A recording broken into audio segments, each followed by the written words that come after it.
మీ కళ్ళద్దాలిక పక్కన పెట్టేయండి. ప్రతి కంటి సమస్యకి బెస్ట్ సొల్యూషన్ ఇస్తుంది అమెరికన్ లేజర్ ఐ హాస్పిటల్. ఏడాదికి 30 కోట్ల రూపాయల జీతం. ఎస్, మీరు విన్నది నిజమే. ఆ 30 కోట్ల రూపాయల జీతం అంటే దానికి తగ్గట్లే కష్టం కూడా ఉంటుంది అని అనుకుంటున్నారా? అయితే మీరు పప్పులో కాలేసినట్లే. చాలా సింపుల్ జాబ్. రోజులో 8 గంటలు పని చేయనక్కర్లేదు. కొద్ది నిమిషాలు పని చేస్తే చాలంతే. అది కూడా లైట్ స్విచ్ ఆన్ చేయడం, ఇంకా అది ఆఫ్ అయిందా లేదా ఆన్లోనే ఉందా అని చెక్ చేసుకోవడం. ఆఫ్ అయితే మళ్ళీ ఆన్ చేయడం.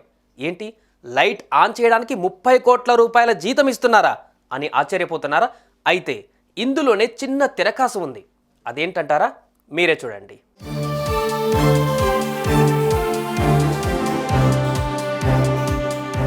ఉద్యోగం చేసి కోటీశ్వరులు అవ్వాలంటే చాలా కష్టంతో కూడుకున్న పని. కోటీశ్వరులు అయ్యేలోపే ఆ కోట్లు ఎంజాయ్ చేసే ఏజ్ కూడా ఉండదు. బిజినెస్ చేస్తే క్లిక్ అయితే తప్ప ఏ ఐడియాలు వేసినా కూడా పనికిరావు. అందుకే ఈ జాబ్ ఆఫర్కు చాలా మంది అట్రాక్ట్ అవుతున్నారు. కానీ జాబ్ డీటెయిల్స్ తెలిసిన తర్వాత ఎస్కేప్ అయిపోతున్నారు. ఇంతకీ ఏంటా జాబ్? కోట్ల రూపాయల జీతం ఉన్నా ఎందుకు ఎవరు కూడా అక్కడ పని చేయడానికి ఒప్పుకోవట్లేదు?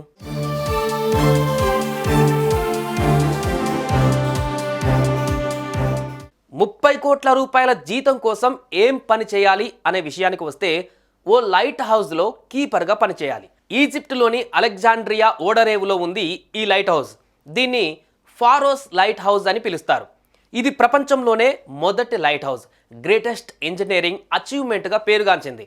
మరి ఇందులో కీపర్ ఉద్యోగం చేస్తే అంత శాలరీ ఎందుకు ఇస్తారు? మామూలు జాబేగా అని అంటారా? అయితే పూర్తి వివరాల్లోకి వెళ్దాం. ఈ ఉద్యోగం చేసేవారు ఎప్పుడూ ఒంటరిగానే ఉండాలి. అంటే ఆ లైట్ హౌస్లో మీరు తప్ప ఇంకెవరు ఉండరు. తినడం, పడుకోవడం అన్నీ కూడా అందులోనే.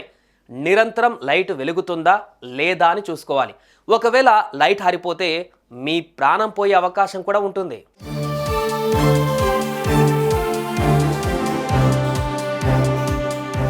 ఈ లైట్ హౌస్ సముద్రం మధ్యలో ఉన్న కారణంగా బయటకు వచ్చే పరిస్థితి కూడా లేదు. ఎలాంటి ఎమర్జెన్సీ ఉన్నా హెల్ప్ చేసేవారు కూడా ఉండరు. దీంతో ప్రపంచంలోనే అత్యంత కష్టమైన ఉద్యోగాలలో ఒకటిగా ఈ జాబ్ను భావిస్తారు. ఒంటరిగా ఉండటం, పక్కన ఎవరూ లేకపోవడం, ఫోన్ కాల్ చేసేందుకు కూడా వీలు లేకపోవడం ఇందులో ఉన్న మైనసులు. ముఖ్యంగా కొన్నిసార్లు సముద్రపు తుఫాన్లు చాలా బలంగా వీస్తాయి. దీంతో లైట్ హౌస్ మొత్తం నీళ్లలో మునిగిపోతుంది. అప్పుడు ఆ కీపర్ జీవితం కూడా ప్రమాదంలో పడిపోతుంది. అప్రమత్తమైతే తప్ప ప్రాణాలతో మిగలరు. మిగిలిన అనారోగ్యం బారిన పడినా కూడా చూసుకునేవారుండరు. మందులు కూడా మీరే వేసుకోవడం, మీకు మీరే వైద్యం చేసుకోవడం.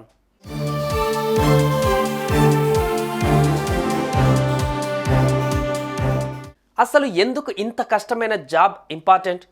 లైట్ హౌస్లోని లైట్ ఎందుకు ఎప్పుడు వెలుగుతూ ఉండేలా చూసుకోవాలి అనే విషయానికి వస్తే, ఇంతకుముందు కాలంలో సముద్రంలో చాలా రాళ్ళు ఉండేవి. రాత్రి సమయంలో ఆ రాళ్ళు కనిపించక ఓడలు వాటిని గమనించకుండా ఢీకొనేవి. దీంతో చాలా ఓడలు మునిగిపోయేవి. ఈ సమస్యను పరిష్కరించడానికి లైట్ హౌజులు కట్టడం ప్రారంభించారు. లైట్ హౌజులు నీటిలో ఉన్న పెద్ద పెద్ద రాళ్ళు, లోతు లేని నీటి ప్రాంతాలను హైలైట్ చేసి చూపించేవి. లైట్ హౌస్లోని వెలిగించే లైటు వెలుగు చాలా దూరం వరకు కనిపించేది. అందువల్ల ఓడలు ఎక్కడ ప్రమాదాలు ఉన్నాయో తెలుసుకొని చాలా సురక్షితంగా ప్రయాణించేవి.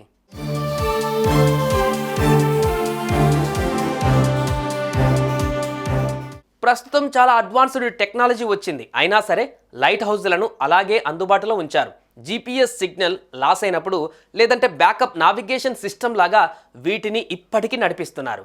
మోడ్రన్ నావిగేషన్ సిస్టమ్స్తో పోలిస్తే వీటికి అయ్యే ఖర్చు కూడా తక్కువే. ఫారోస్ లైట్ హౌస్ను నిర్మించడానికి చాలా ఏళ్ల సమయం పట్టింది. దీని నిర్మాణానికి చెక్క, రాళ్ళు, ఇనుము వంటివి వాడారు. లైట్ హౌస్ లోపల పెద్ద మంట వెలిగించేవారు. ఆ మంట వెలుగును లెన్స్ సహాయంతో చాలా దూరం వరకు స్ప్రెడ్ అయ్యేలా చేసేవారు. అప్పుడు సముద్రంలో ఇవి లేకపోతే ఎన్నో ప్రమాదాలు కూడా జరిగేవి.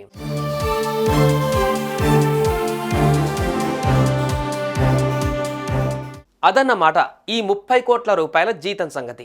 30 కోట్లు అంత ఈజీగా ఏ ఉద్యోగానికి ఇవ్వరు. ఇఫ్ ఇన్ కేస్ ఇస్తున్నారు అంటే తప్పకుండా ఇలాంటి మతల భేదం ఉంటుంది. ఈ జాబ్కు ఉన్న రూల్స్ ఇవి. మరి ప్రాణాన్ని రిస్క్ చేసి మరి ఈ జాబ్ను ఎవరెన్నుకుంటారు అనేది మాత్రం పెద్ద ప్రశ్నే.